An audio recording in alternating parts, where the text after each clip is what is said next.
तो आज का देखिए हमारा टॉपिक है वो है मैट्रिक्स। तो मैट्रिक्स बेसिकली क्या चीज़ होती है, एक ऐसा टॉपिक है जिसके अंतर्गत हम कुछ ऐसी गणनाओं को करने जा रहे हैं कि जहां बहुत महत्वपूर्ण प्रश्न, एक नया टॉपिक भी है क्योंकि ये, तो इसका शाब्दिक अर्थ यहाँ पर क्या है, इसको किस प्रकार से समझा जा सकता है, किस प्रकार की गणनाओं के करने के लिए इसका उपयोग किया जाता है, ऐसे कई प्रश्न हैं जिनका यहाँ पर उत्तर देना है। तो आव्यूह टॉपिक का नाम है और इसको इंग्लिश में मैट्रिसेस बोलते हैं, अर्थात कई मैट्रिक्स के बारे में जो डिस्कशन है, एक सिंगल मैट्रिक्स के बारे में हम बताएंगे। तो उसके लिए हम स्पेलिंग कुछ इस तरीके से लिखेंगे, मैट्रिक्स ऐसे लिखेंगे, ये सिंगल मैट्रिक्स के लिए यूज़ होगा वर्ड। तो यहाँ पर आव्यूह किसे कहते हैं, सबसे पहली बात ये आती है, लेकिन उससे पहले कुछ व्यवहारिक हम ऐसे उदाहरण देख लें जिनसे ये पता लगाया जा सके कि आव्यूह का वास्तविक हमारे दैनिक जीवन में क्या उपयोग है, तो वो हम जानना चाहेंगे सबसे पहले। तो आव्यूह बेसिकली क्या चीज़ है, छात्रों को कक्षा में बैठने, पीटी करते समय इनको खड़ा करने, दुकानों में सामानों की मूल्यों की सूची बनाने में, कोच में यानी ट्रेन जो होती है उसमें कोच में बैठने की व्यवस्था करने में हम पंक्तियों तथा स्तंभों की एक आयताकार सारणी का रूप देखते हैं। अब एक उदाहरण स्वरूप हम एक बात देखें कि जैसे यदि कोई हम इस प्रकार की एक टेबल बनाते हैं, तो टेबल में देखिए क्या है,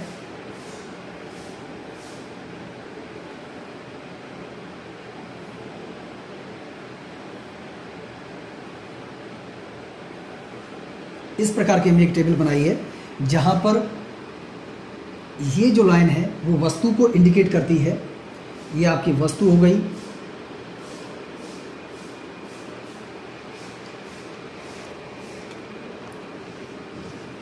और इधर आपका ये दुकान को इंडिकेट करेगा, दुकान। तो यहाँ पर आप देख रहे हैं ये राम की दुकान है, ये आपका मोहन की दुकान है, ये सोहन की दुकान है, और इन दुकानों पर या तीन जो दुकानदार हैं इनकी दुकानों पर जो मिलता है वो क्या है, चाय है, कॉफ़ी है और दूध। यहाँ पर हम देखें तो इस टेबल का उपयोग क्यों कर रहे हैं, क्योंकि हम यदि एक चार्ट बनाकर हम ये पता लगाना चाहें कि आखिर में किसी व्यक्ति की दुकान पर इस जो सामान की कीमत क्या है, तो उसको बहुत आसानी से यहाँ पर बताया जा सकता है। यदि हम डायरेक्ट एक जाएं, इस टेबल का उपयोग ना करें, तो वहाँ पर देखते हैं कि हमें उस दुकान पर भी जाना पड़ेगा, इस पर भी जाना पड़ेगा, अलग अलग जाकर उसके रेट का हम पता लगा पाएंगे। लेकिन हम यहाँ ऐसा नहीं करने वाले हैं, हम एक शॉर्टकट मेथड अपनाने वाले हैं। आपने देखा होगा कभी भी कि जब आप मेडिकल शॉप पे जाते हैं तो वहाँ पर कोई दवाई आपको ख़रीदनी है, तो उसके लिए दुकानदार किस प्रकार के डिब्बों का उपयोग करते हैं। डिब्बों पर ऊपर लिख देते हैं कि सल्फर ग्रुप की कोई दवाई है, तो उस डब्बे में उससे संबंधित जितनी भी दवाइयाँ होंगी वो आसानी से मिल सकती हैं, यानी कि उस डब्बे को निकालेगा और देन उसमें से आपको वो दवाई ला के दे देगा। यदि इस प्रकार की व्यवस्था का उपयोग न करता हो वो दुकानदार, तो आपको क्या देखने को मिलेगा कि यदि कोई दवाई आपने मांगी और वहाँ पर वो जाएगा और देन तब ढूंढेगा, काफ़ी टाइम इसमें लगेगा, यानी कि काफ़ी इस प्रोसेस में समय लग सकता है उस सामान को निकालने में, तब कहीं जाके वो एक ग्राहक को वो सामान दे पाएगा। इस प्रकार से यदि सपोज दैट उसके यहाँ 10 ग्राहक आ गए, तो इसका मतलब उसका पूरा समय इसी में बर्बाद निकल जाएगा और वो 10 ग्राहकों को ही सामान दे पाएगा। लेकिन इस व्यवस्था को चेंज करके यहाँ पर एक नियम अप्लाई किया जाए, इस नियम का नाम ही यहाँ पर आव्यूह रखा गया है। तो वहाँ पर छोटे से बॉक्स बनाएंगे। अब जैसे यहाँ पर देख रहे हैं, यहाँ पर भी बहुत आसानी से हम समझ पा रहे हैं कि 3 लोग हैं जिनकी दुकान है, राम, मोहन, सोहन, और ये इनकी जो है यहाँ पर जो मटेरियल जो मिलता है, जैसे चाय है, कॉफ़ी है, दूध है, ये जो सामान मिल रहा है, तो इसकी कीमतों का जिक्र किस प्रकार से किया गया है वो ये समझते हैं। जैसे चाय राम की दुकान पर मिलती है 35 रुपये की, मान लीजिए, और जबकि मोहन की दुकान पर यही चीज़ मिल रही है 40 रुपये की, और सोहन की दुकान पर यही चीज़ मिल रही है 50 रुपये की। और यहाँ कॉफ़ी का रेट देखें, इनके यहाँ पर 17 है राम के यहाँ पर, और 75 रुपये मोहन के यहाँ पर है, और 100 रुपये इसका रेट है वो किसके यहाँ पर, सोहन के यहाँ पर। दूध मिलता है यहाँ पर 75 रुपये का, और मोहन के यहाँ पर 80 रुपये का, और सोहन के यहाँ पर ये 90 रुपये का मिलता है। तो आपने यहाँ पर देखा इन मूल्यों का निर्धारण किया गया है कि राम के यहाँ पर कितना कितना है इन चीज़ों को, मोहन के यहाँ पर, सोहन के यहाँ पर। तो इस प्रकार से हम देखते हैं कि इस व्यवस्था के अंतर्गत हम आसानी से एक चार्ट यदि किसी भी जगह बना दिया जाए तो उससे पता लगा सकते हैं। इसी प्रकार से दुकानदार भी यदि अलमारियों में अपने यहाँ कोई सामान रखे कि यहाँ पर गेहूँ इस रेट का है, ये 3 अलमारी बनी हुई हैं सपोज दैट, इस प्रकार से 1 2 3 4 मान लीजिए, तो वहाँ पर इसमें पूरे में क्या रखा है, चावल रखा है। इस प्रकार से एक अन्य अलमारी भी है, उसमें मान के चलिए गेहूँ रखे हैं या फिर कुछ और भी हो सकता है। यहाँ एक और वो बना दीजिए, इसमें कुछ और भी हो सकता है। एक ही दुकानदार के यहाँ पर देख रहे हैं, इस अलमारी में केवल चावल है, इसमें गेहूँ है, इसमें चना है, और इसमें हम क्या देख रहे हैं कि सभी के रेट अलग अलग लगे हुए हैं। तो दुकानदार से यदि हम डायरेक्टली उस कोई ऐसी चीज़ मांगते हैं जिसका कि हमें इतने मूल्य की कोई चीज़ चाहिए या बेहतर चीज़ कोई चाहिए, तो वो आसानी से वहाँ जाएगा, निकाल के ले आएगा। और यदि वो सामान इस प्रकार से अलमारियों में व्यवस्थित न करके रखे और वो डायरेक्टली कहीं पर एक कॉर्नर में इन सब को मिक्सअप करके रखते, तो वहाँ पर निश्चित रूप से उस ग्राहक को वो बहुत आसानी से वो सामान नहीं दे पाएगा, क्योंकि उसको खोजने में काफ़ी समय लग जाएगा कि ये वाला चावल कितनी रेट का है, ये वाला चावल कितनी रेट का है। तो ये जो एक प्रोसेस है जो हम देख रहे हैं, इस प्रोसेस से हम यहाँ पर क्या करते हैं कि इसको बहुत आसान सिस्टम बना लेते हैं, जिसके अंतर्गत बहुत ही कम समय में किसी भी व्यवस्था को बनाया जा सकता है। अब इसी यदि व्यवस्था को हम इस प्रकार से लिख दें, सपोज दैट कि जैसे अभी लिखा था ये 35 40 50 70 75 100 और 75 80 90, और इसी को हम क्या करें, एक अच्छा दिखने के लिए इस प्रकार से कोष्ठक के रूप में लिख दें, बॉक्स के रूप में बना के लिख दें हम आयताकार में 35 40 50 70 75 100 75 80 90। तो यहाँ पर हम क्या देख रहे हैं कि ये एक इसको अच्छा दिखने के लिए हमने इस रूप में लिख दिया है। इस रूप को ही हम क्या कहते हैं, आव्यूह कहते हैं। तो अब यहाँ पर हम चलते हैं इसकी परिभाषा पर। तो आव्यूह की बेसिकली परिभाषा क्या है, हम ये थोड़ा सा जानेंगे। ये तो अब तक हमारा जो है एक उदाहरण के रूप में इसका उपयोग और इसको समझाया गया था, किस प्रकार से आव्यूह कार्य करता है और क्या इसका उपयोग है, कहाँ कहाँ यूज़ किया जा सकता है, क्या इसकी उपयोगिता है।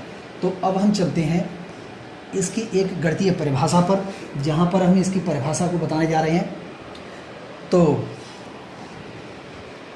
अब यहाँ पर बात करते हैं इसकी परिभाषा के लिए।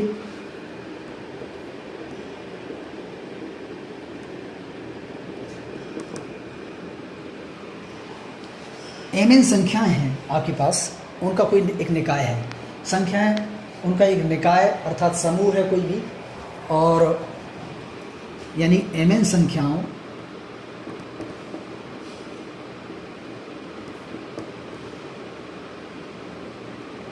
के निकाय को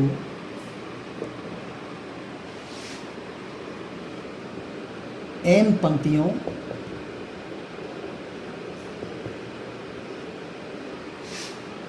तथा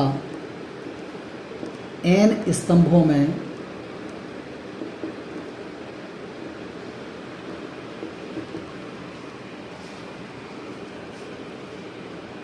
आयताकार सारणी, आयताकार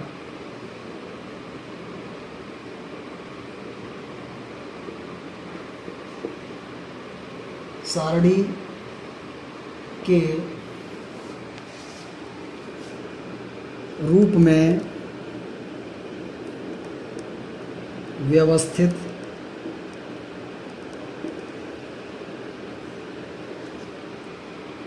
करने को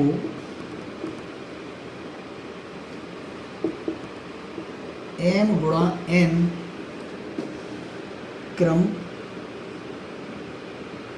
या कोटि का आव्यूह कहते हैं।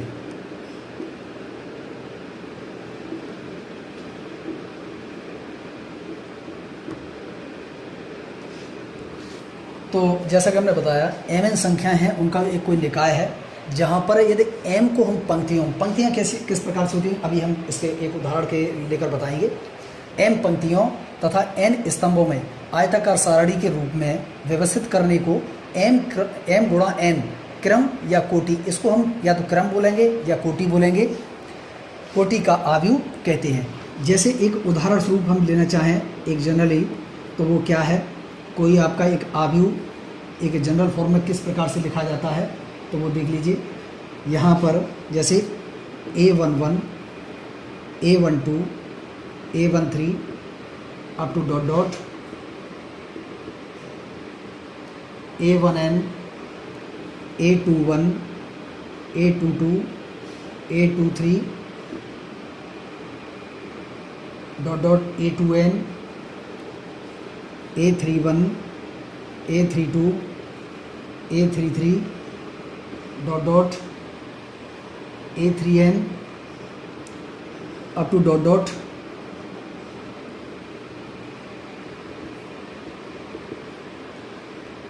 am1 am2 am3 up to dot dot amn।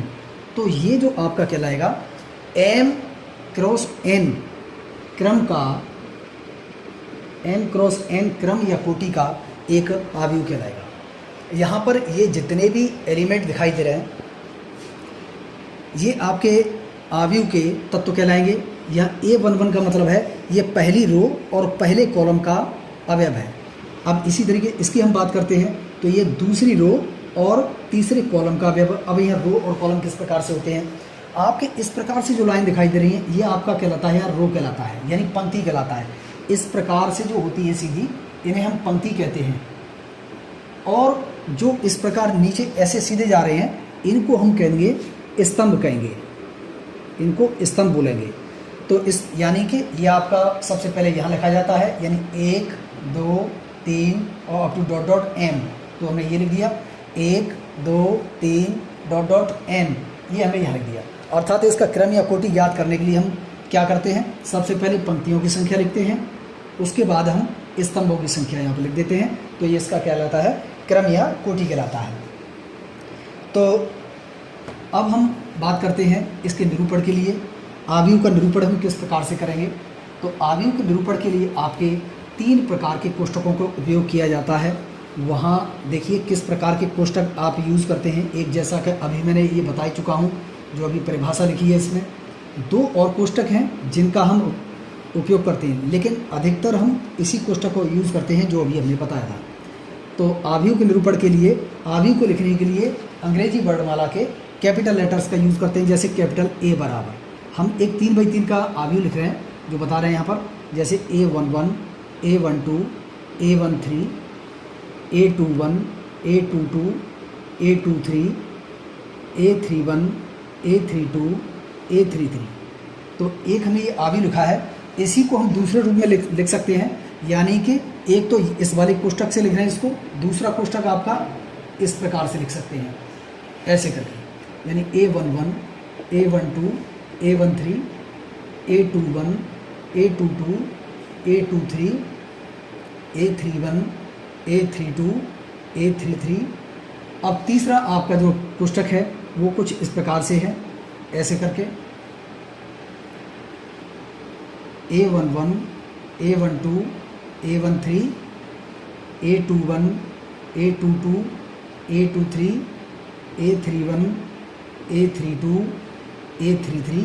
तो यहाँ पर देख रहे हैं आव्यूह के निरूपण के लिए हम 3 प्रकार के कोष्ठकों का उपयोग करते हैं। और आवी को निरूपित करने के लिए अंग्रेजी के बड़ वाला के जो बड़े लेटर हैं उनका हम उपयोग करते हैं। आवीव के जो अवयव होते हैं, ये सब जितने भी लिखे हुए हैं ये सभी क्या हैं, आवीव के एलिमेंट्स हैं, अवयव हैं।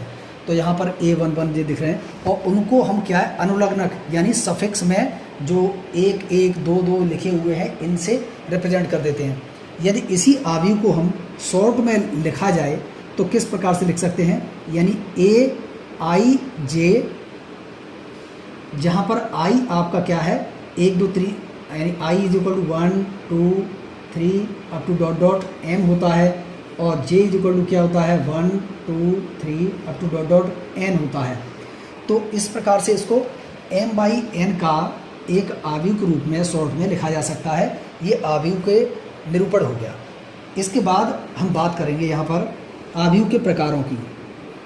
तो आवीव के कितने प्रकार होते हैं तो उनको हम थोड़ा सा जान लें।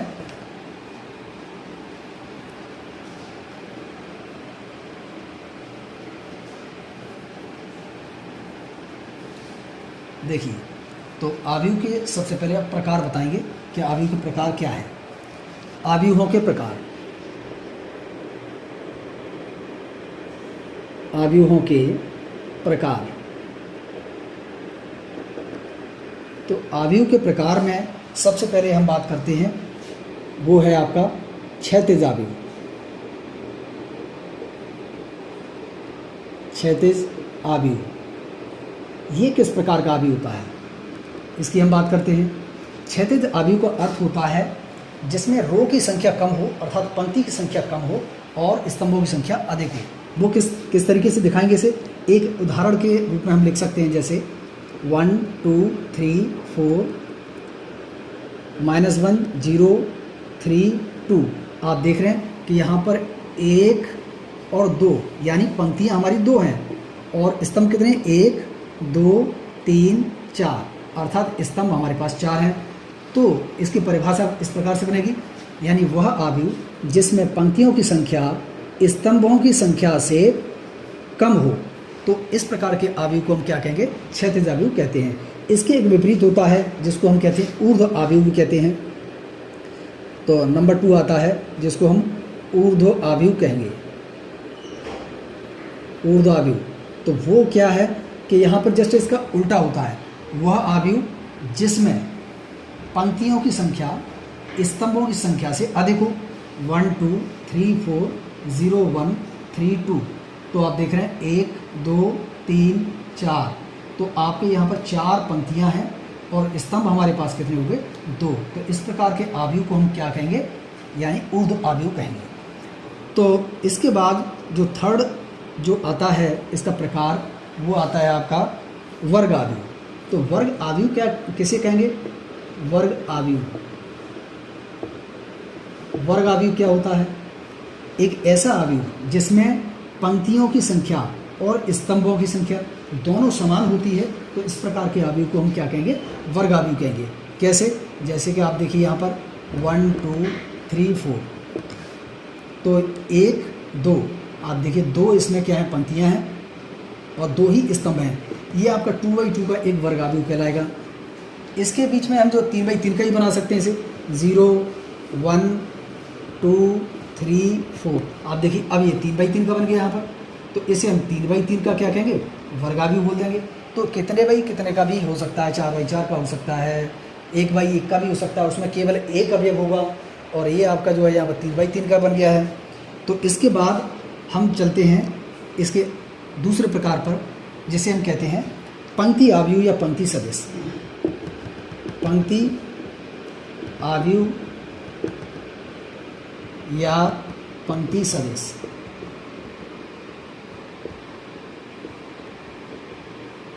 तो ये इसकी परिभाषा क्या होती है, जिस आवीव में केवल एक पंक्ति हो, ऐसे आवीव को हम क्या कहेंगे, पंक्ति आवीव या पंक्ति सदिश कहेंगे।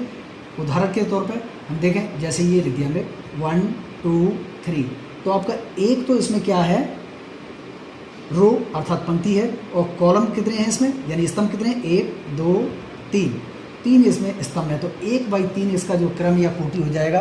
तो ये आपका क्या कहलाएगा, पंक्ति आवीव या स्तंभ आवीव कहलाता है। और जबकि इसके विपरीत एक आता है उसको हम स्तंभ आव्यूह या स्तंभ सदिश कहेंगे। स्तंभ आव्यूह या स्तंभ सदिश, स्तंभ सदिश। तो इसकी परिभाषा जस्ट अपोजिट इसके हो जाती है। वो कैसे कि वह आव्यूह जिसमें सिर्फ एक स्तंभ हो, तो इस प्रकार के आव्यूह को हम क्या कहेंगे, स्तंभ आव्यूह या स्तंभ सदिश कहेंगे। जैसे कि 1 2 3, यहाँ देख रहे हैं 1 2 3, 3 तो इसका क्या है, पंक्तियों की संख्या है, और इसमें एक ही स्तंभ है, तो इस प्रकार के आव्यूह को हम क्या कहेंगे, स्तंभ आव्यूह या स्तंभ सदिश कहते हैं। इसके बाद इसका अन्य प्रकार होता है आव्यूह का, वो क्या है वो देखते हैं।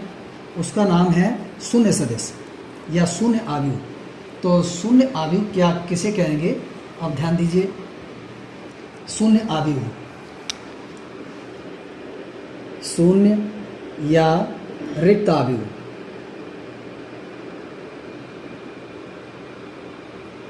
इंग्लिश में इसको नल मैट्रिक्स कहते हैं या वर्ड मैट्रिक्स भी कह सकते हैं। तो एक ऐसा आव्यूह जिसके सभी अवयव शून्य हों, अर्थात यहाँ पर देखा जाए कितने बाई कितने का भी इसको लिखा जा सकता है, 0 0 0 और 0 0 0। तो इसको निरूपित करने के लिए हम क्या करते हैं, ओ अक्षर का यूज़ करते हैं, बड़े ओ अक्षर का। तो ये किसे रिप्रेजेंट करेगा, एक शून्य या रिक्त आव्यूह को निरूपित करेगा। ठीक है। इसके बाद आता है इकाई या तत्समक आव्यूह। तो इकाई या तत्समक आव्यूह की परिभाषा क्या है, इकाई या तत्समक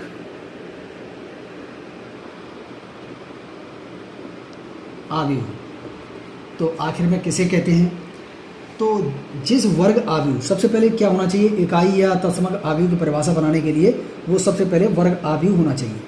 तो जिस वर्ग आव्यूह के मुख्य विकर्ण देखिए, इसमें आव्यूह में 2 विकर्ण होते हैं। इसमें आपका जो प्रथम जो विकर्ण होता है, जो यहाँ से इस तरीके से, जैसे अभी हम इसकी परिभाषा बता दें, तो वह आव्यूह जिसके मुख्य विकर्ण के सभी अवयव इकाई हों, अर्थात एक एक हों, और शेष अन्य तत्व सभी शून्य हों, तो इस प्रकार के आव्यूह को इकाई या तत्समक आव्यूह कहते हैं। इसे आई से निरूपित करते हैं, आई से। तो जैसे कि 1 0 0 0 1 0 और 0 0 1। तो आप यहाँ देख पा रहे हैं ये इस प्रकार का एक आव्यूह है, यानी कि इसमें ये जो कहलाता है ये आपका मुख्य विकर्ण कहलाता है। मुख्य विकर्ण के सभी अवयव एक एक हों और शेष सभी तत्व कैसे हों, शून्य हों। इस प्रकार के आव्यूह को हम क्या कहेंगे, यानी लेकिन उससे पहले ये वर्ग आव्यूह होना चाहिए। ये आपका 3/3 का है वर्ग आव्यूह, इसे शॉर्ट में हम I3 भी लिख सकते हैं। तो इस प्रकार के आव्यूह को हम क्या कहेंगे, इकाई या तत्समक आव्यूह कहते हैं।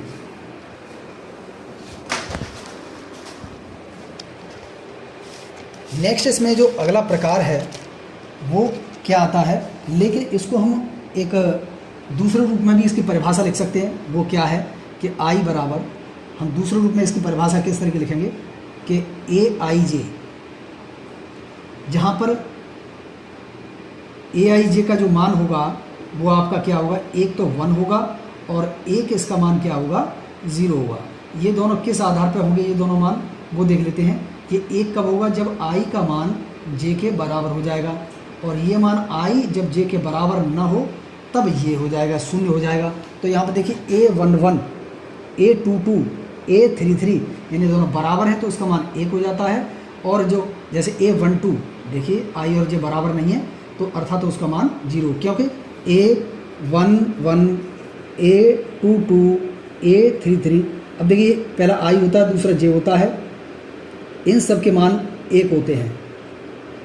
और जैसे ही अलग हो जाता है A12 कर दें, इसे A13 कर दें, तो इन सब के मान यहाँ पर ये दोनों आपस में बराबर नहीं है, तो इसका मतलब इन सभी के मान क्या हो जाएंगे, 0 हो जाएंगे।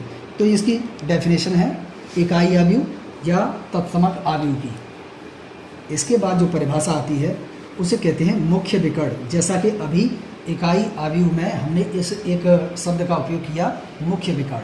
तो मुख्य विकर्ण क्या होता है, कोई भी एक आव्यूह हम लेते हैं, मुख्य विकर्ण आव्यूह, परिभाषा है इसकी मुख्य विकर्ण आव्यूह।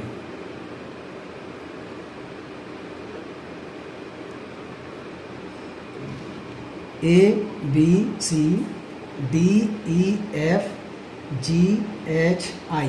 तो आप देख रहे हैं यहाँ पर ये प्रथम आप देख रहे हैं यहाँ से अवयव से स्टार्ट होकर सबसे एंड के अवयव तक हम जो बना रहे हैं ये विकर्ण। वैसे तो एक ये भी विकर्ण है इसमें, लेकिन जो प्रथम वाला जो विकर्ण होता है इसे हम मुख्य विकर्ण कहते हैं।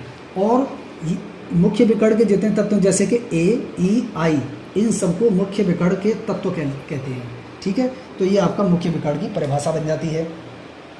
अब मुख्य विकर्ण से पहले क्या बताना चाहेंगे कि मुख्य विकर्ण किस आव्यूह में हो सकता है। मुख्य विकर्ण केवल उसी आव्यूह में होगा जो पहले वर्ग आव्यूह होनी चाहिए, अन्य किसी भी आव्यूह का मुख्य विकर्ण नहीं होता है। तो इसके बाद आता है विकर्ण आव्यूह। अब देखिए विकर्ण आव्यूह क्या होता है। विकर्ण आव्यूह की परिभाषा कुछ इस प्रकार होती है कि जिसमें विकर्ण के अलावा से सभी तत्व कैसे हों, शून्य हों, अर्थात 1 0 0 0 0 0 2 0 0 3। आप देख रहे हैं केवल विकर्ण के आव्यूहों के अलावा, विकर्ण के तत्वों के अलावा इस आव्यूह में से सभी तत्व कैसे हैं, शून्य हैं। तो इस प्रकार के आव्यूह को हम क्या कहेंगे, विकर्ण आव्यूह कहते हैं। इसके बाद इसी से संबंधित एक और परिभाषा है, वो है अदिश आव्यूह। तो अदिश आव्यूह क्या होता है। अदिश आव्यूह होता है आपका कुछ इस प्रकार से, जैसे ऐसा विकर्ण आव्यूह जिसके विकर्ण के सभी अवयव समान हों, अर्थात यहाँ पर देखें 2 2 2, यहाँ पर अन्य से सभी तो जीरो होंगे ही, क्योंकि ये उससे पहले क्या है, एक विकर्ण आव्यूह है। यानी ये सभी तत्व कैसे होने चाहिए, समान होने चाहिए। तो ऐसे आव्यूह को हम क्या कह देते हैं, विकर्ण आव्यूह कहते हैं। तो ये आपका अदिश आव्यूह की परिभाषा बन जाती है। इसके बाद एक उप आव्यूह आता है, उप आव्यूह। उप आव्यूह का अर्थ है कि आव्यूह का ही कुछ हिस्सा, जैसे कि हम इसी की बात करें, इसमें हम देखते हैं इतना हिस्सा केवल निकाल दें, यानी कि ये हिस्सा निकाल दें 2 0 0 2, तो ये वाला हिस्सा इस वाले का क्या कहलाएगा, एक उप आव्यूह कहलाता है। तो ये इसके प्रकार हुए। इन प्रकारों में आपके अन्य 2 प्रकार और रह गए हैं, वो और हम बता रहे हैं कि देखिए वो क्या प्रकार हैं, वो कुछ इनसे अलग हटकर हैं प्रकार। तो जिसमें एक नियम आता है त्रिभुजीय आव्यूह। तो त्रिभुजीय आव्यूह क्या होता है, त्रिभुजीय आव्यूह। त्रिभुजीय आव्यूह किसे कहते हैं। अब ये त्रिभुजीय आव्यूह क्या है, 2 प्रकार के होते हैं। तो नंबर 1 जिसको हम कहते हैं ऊपरी त्रिभुजीय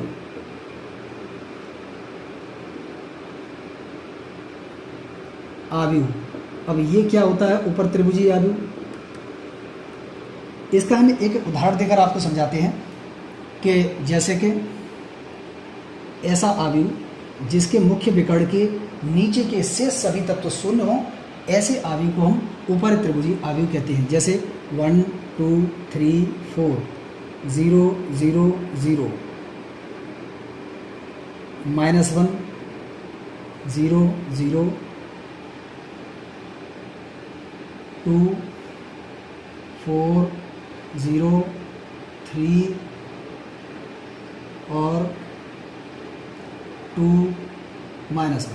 तो आप देख रहे हैं यह मुख्य विकर्ण के जितने अवयव आपके दे रखे हैं उनके नीचे जितने भी तत्व हैं वो सभी क्या हैं, शून्य हैं। तो इस प्रकार के आव्यूह को हम क्या कहते हैं, ऊपरी त्रिभुजीय आव्यूह कहते हैं। एक इसका दूसरा प्रकार है, उसको हम कहते हैं निम्न त्रिभुजीय आव्यूह। निम्न त्रिभुजीय आव्यूह। अब ये क्या होता है, ये जस्ट इसके अपोजिट होता है।